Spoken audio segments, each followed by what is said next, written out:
бул ГЭСтин тарыхы 1940-жылдар башталат.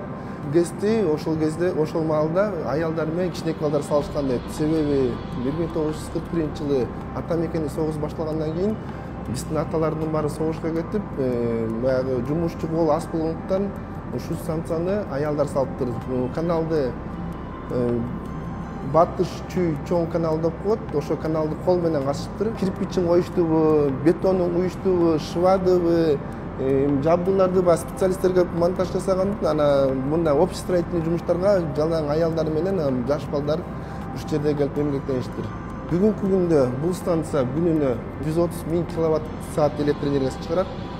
Бул станцияга бир машина, бир агрегаттын иштешине среднем орточо 20 куб метр суу секундасына керек. Аламиттин каскадынын эң чоң кеси ушул. Калгандарыныкы уже кубаттуулуктары мындан аз.